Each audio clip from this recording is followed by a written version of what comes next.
Gina, what do you make of those comments by President Trump then? They're not going to play very well with his base, are they?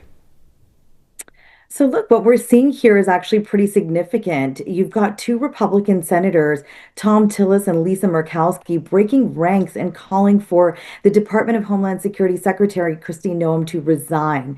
That is the headline today. But the real story is what's happening beneath the surface within the Republican conference. Now, what's interesting is you've got this emerging divide between Republicans who are trying to protect Trump's immigration policy versus those who think that Noem's handling of Minneapolis is actively undermining that agenda. I think Senator Tillis put it perfectly when he said that she is making Trump look bad on policies that he won the election on. So that's the tension. They support the mission, but they think the execution has been a disaster.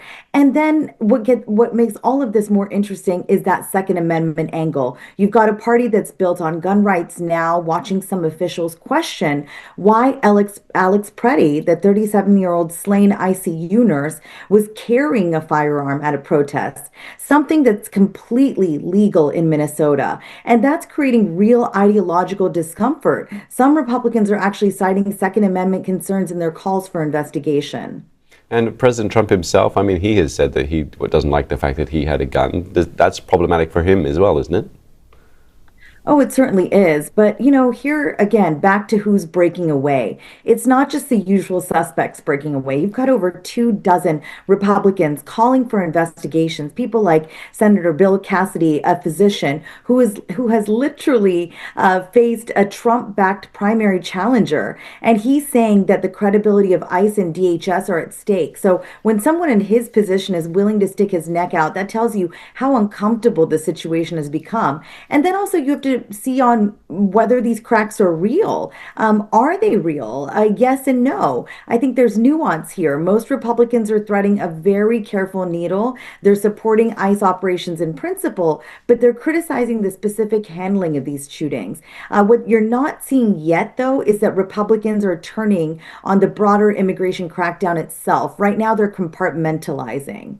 And how do you see sort of the midterms in November playing into what we're seeing? I mean, President himself was in Iowa essentially campaigning ahead of those elections.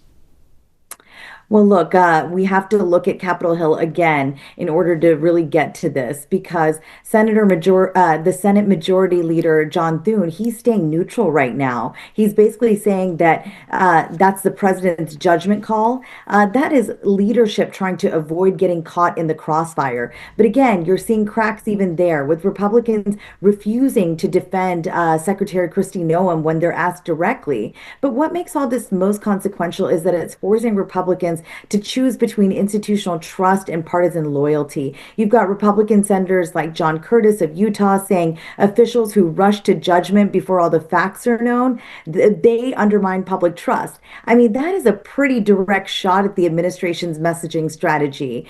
And then I think you just have to look at who's seizing this opening. It's Democrats. They're threatening to shut down the government over DHS funding, and they've got impeachment resolutions ready. So whether that goes anywhere is doubtful.